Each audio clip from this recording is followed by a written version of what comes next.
ये कहानी सुनकर आप भी दूसरों की मदद जरूर करोगे ही करोगे। दोस्तों, एक छोटा बच्चा जिसकी माँ बीमार होती है, लेकिन इस बच्चे के पास पैसे नहीं होते हैं कि वो अपने माँ के लिए दवा खरीद सके। इसलिए वो दुकान में जाकर दवा चोरी कर लेता है, जिसके बाद पकड़ा जाता है और वो दुकानदार उसे मारने लगता है। तभी वहां एक सब्जी वाला आता है जो दुकानदार को दवा के पैसे दे देता है और बच्चे को दवा देकर उसके घर भेज देता है। अब 20 साल बीत जाते हैं। सब्जी वाला अपनी बेटी के साथ एक दिन अपनी दुकान में काम कर रहा होता है, तभी उसे अचानक हार्ट अटैक आ जाता है। अब उसकी बेटी उसी हॉस्पिटल में एडमिट कराती है, लेकिन उस लड़की के पास इतना पैसा नहीं होता है कि वो अपने पिता का इलाज करा सके। और अगले दिन उस लड़की को एक लेटर मिलता है। इस लेटर में किसी ने हॉस्पिटल का बिल पे कर दिया होता है। साथ ही उस लेटर में लिखा हुआ होता है कि उन्होंने 20 साल पहले जिस बच्चे की मदद की थी, वो आज बड़ा होकर उसी हॉस्पिटल का डॉक्टर बन गया है। ये कहानी हमें सिखाती है कि मदद करने से कभी नुकसान नहीं होता। यहाँ तक कि अगर मदद छोटी सी भी हो तो वह किसी के जीवन में बड़ा बदलाव ला सकती है। मैंने आपकी जेब से पैसे नहीं चुराए।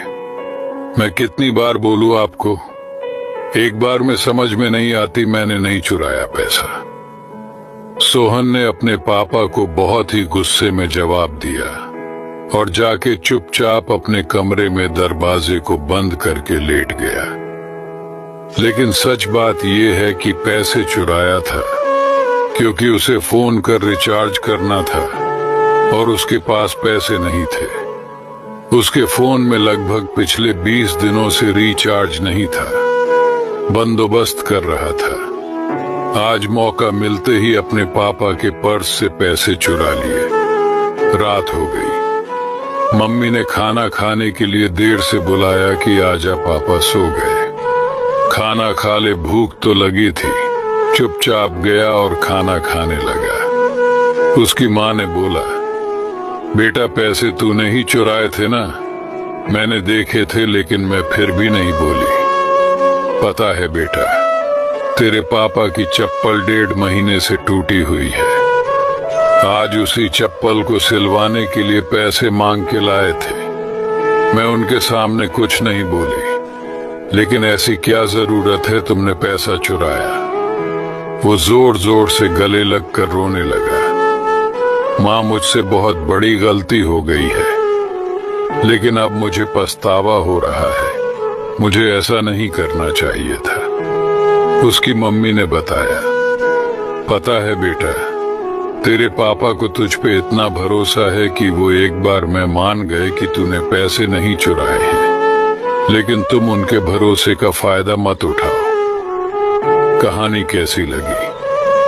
कमेंट में अपनी राय जरूर दें। एक बार एक जंगल में एक साधु एक छोटी सी कुटिया में रहते थे, जहाँ पर एक नदी थी। वे दिन भर मंत्रों और भगवान के नाम का जाप करते और जंगल में मिलने वाले फल खाकर प्रसन्न रहते थे। उनकी कुटिया के पास ही बड़े बड़े बांस के पौधे उगाए थे। संत बांस से टोकरी बनाना जानते थे। एक दिन उन्होंने मंत्र जाप करते करते बांस से टोकरी बना दी। टोकरी बहुत ही सुंदर और मजबूत बनी थी। संत ने सोचा कि ये टोकरी मेरे लिए तो किसी काम की नहीं है। ये सोचकर उन्होंने टोकरी को नदी में बहा दिया। अब संत रोज एक टोकरी बनाते और नदी में बहा देते थे। इस काम में उन्हें आनंद आता था और समय भी कट जाता था। कुछ दिन तक तो ये क्रम चलता रहा। संत यह सोचकर ये काम कर रहे थे कि ये टोकरी किसी न किसी के काम आ जाएगी। लेकिन एक दिन संत ने सोचा कि मैं ये काम कर रहा हूँ, लेकिन इससे मुझे तो कोई लाभ नहीं हो रहा है। उन्होंने टोकरी बनाना बंद कर दिया। एक दिन वे नदी किनारे टहल रहे थे। कुछ दूर चलने के बाद उन्होंने देखा कि नदी किनारे एक बूढ़ी महिला बैठी है। जब वे उसके पास पहुँचे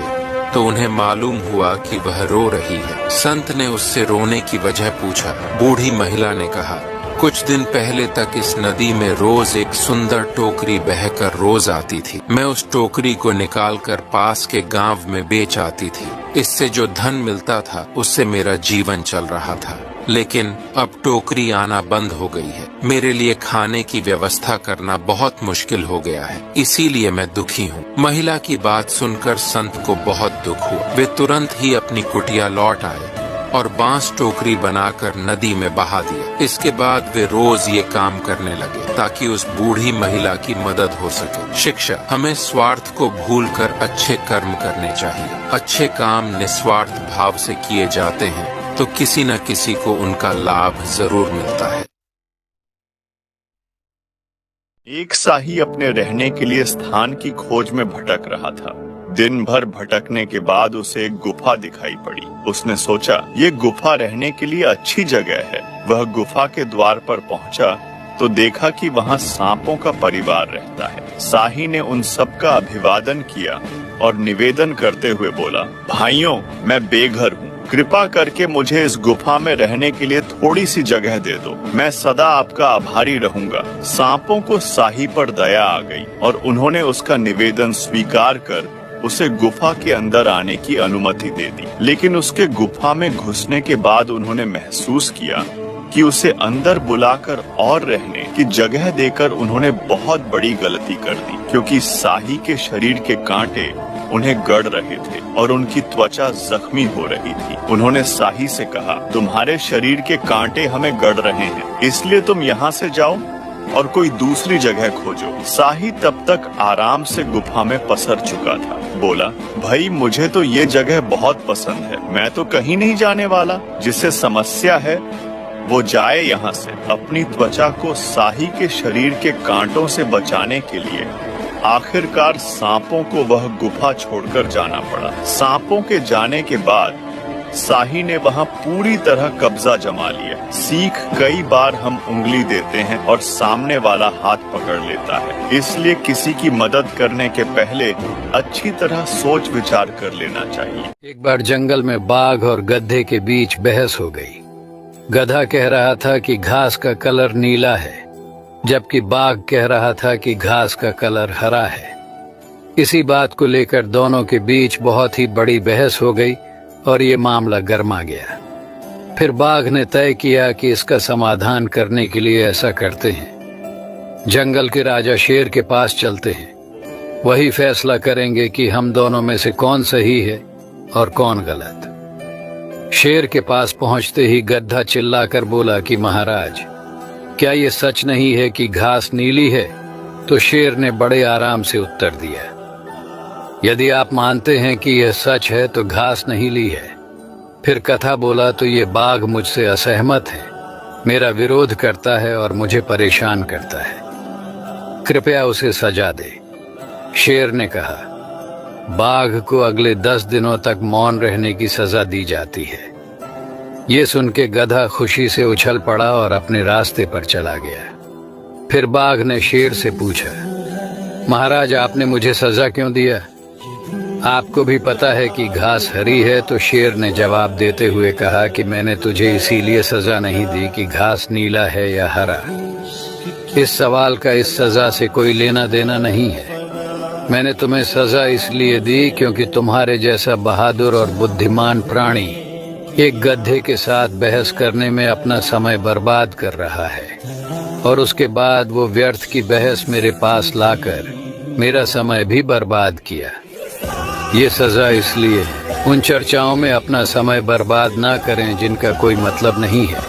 एक दिन एक कुत्ता जंगल में रास्ता खो गया। तभी उसने देखा एक शेर उसकी तरफ आ रहा है। कुत्ते की सांस रुक गई और सोचने लगा, आज तो मेरा काम तमाम। फिर उसने सामने कुछ सूखी हड्डियां पड़ी देखी तो वह आते हुए शेर की तरफ पीठ करके बैठ गया और एक सूखी हड्डी को चूसने लगा और जोर जोर से बोलने लगा, वाह, शेर को खाने का मजा ही कुछ और है। एक और मिल जाए तो पूरी दावत हो जाएगी। और उसने जोर से डकार मारा। इस बार शेर सोच में पड़ गया। उसने सोचा, ये कुत्ता तो शेर का शिकार करता है, जान बचाकर भागूं। और शेर वहां से जान बचाकर भागा। पेड़ पर बैठा एक बंदर ये सब तमाशा देख रहा था। उसने सोचा यह मौका अच्छा है, शेर को सारी कहानी बता देता हूँ। शेर से दोस्ती हो जाएगी और उसे जान का खतरा दूर हो जाएगा। वो फटाफट शेर के पीछे भागा। कुत्ते ने बंदर को जाते हुए देख लिया और समझ गया कि कोई लोचा है। उधर बंदर ने शेर को सब बता दिया कि कैसे कुत्ते ने उसे बेवकूफ बनाया है। शेर जोर से दहाड़ा चल, मेरे साथ शेर कुत्ते की तरफ लपका। कुत्ते ने शेर को आते देखा, उसके ऊपर फिर जान का संकट आ गया,